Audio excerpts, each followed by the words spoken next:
कि ये अति हो गई है। अत्याचारों का ये भयंकर दृश्य है और ये रुकना चाहिए। अपनी रक्षा के लिए आवाज उठाना ये पाप नहीं होता, क्योंकि अन्याय करने वाला जितना दोषी होता है उससे बड़ा दोषी अन्याय सहन करने वाला होता है। भय काहू को देत नहीं, नहीं भय मानत आन, कहो नानक सुन रे मना, ज्ञानी ताही बखान। ना तो हम किसी को भयभीत करते हैं, लेकिन ना हमें भयभीत होना चाहिए। ये दुख भरी कहानियां वहां से अब नहीं आएंगी, शांति हो जाएगी। और जो वहां महात्मा को जो अरेस्ट किया गया है उनको भी मुक्त किया जाएगा। ऐसा विश्व के अंदर कौन सी सज्जन शक्ति है जो कि द्रवित ना हो, पीड़ित ना हो, दुखी ना हो। बांग्लादेश के हिंदुओं के ऊपर जिस तरह वहां अत्याचार हो रहे हैं, वहां हिंदू स्त्रियों की अस्मिता पर, उनके मान सम्मान पर चोट मारी जा रही है। जिस देश के वासी अपने देश को अपना मानते हैं, अपना ही देश अपना दुश्मन हो जाए तो भारी पीड़ा होती है। और इसकी वेदना पूरे विश्व के अंदर सभी सज्जन शक्तियों को है। मैं सोचती हूँ कि देश की सरकार ने निश्चित रूप से पहले भी पहल की होगी, लेकिन अभी प्रत्यक्ष रूप में जिस तरह की पहल की है कि हमारे संबंध तभी तक ठीक बने रह सकते हैं जब हमारी भावनाओं का सम्मान होगा, जब हमारी मूल जो धर्म की धारणा है उस पर चोट नहीं होगी। आप छोड़ दीजिए धर्म, मजहब, संप्रदाय, इनको आप अलग करिए। मनुष्यता भी तो कोई चीज होती है, इंसानियत भी तो कोई चीज है। अगर हमने मनुष्य को मनुष्य के रूप में ही देखा और मनुष्य होकर उसके साथ व्यवहार किया, तो ये जो हैवानियत है, ये जो शैतानीपना है, ये कभी मनुष्य के हृदय में प्रकट नहीं हो सकता। इसीलिए नाक तस्वीरें हैं वो देखकर हृदय बहुत भयंकर पीड़ा से भरा है।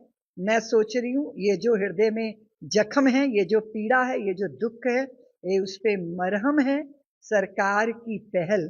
मैं समझती हूँ कि ये बात निश्चित रूप से है कि हिंदू जाति को अपनी समस्त अलग अलग धारणाओं का त्याग करके एक हो जाना चाहिए।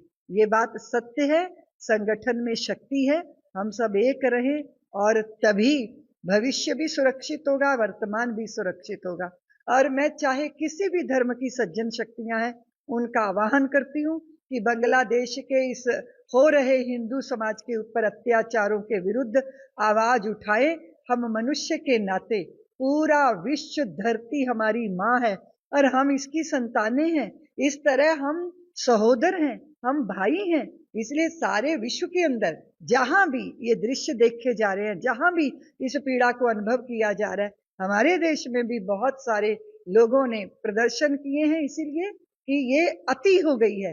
अत्याचारों का ये भयंकर दृश्य है और ये रुकना चाहिए। मैं सरकार को धन्यवाद देती हूँ। निश्चित रूप से बांग्लादेश का अस्तित्व बना, उसके पीछे अगर देखा जाए, उस दृष्टि से देखा जाए, भारत की सौमनस्यता, भारत का भाईचारा, भारत का प्रेम बांग्लादेश पर हमेशा रहा है और मैं आशा करती हूँ वो सदैव बना रहे। ये बात निश्चित है।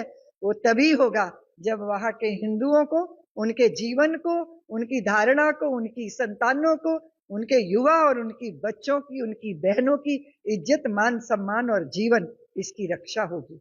हम इस पहल के लिए सरकार को बहुत बहुत धन्यवाद देते हैं। आशा करते हैं कि ये दुख भरी कहानियां वहां से अब नहीं आएंगी, शांति हो जाएगी।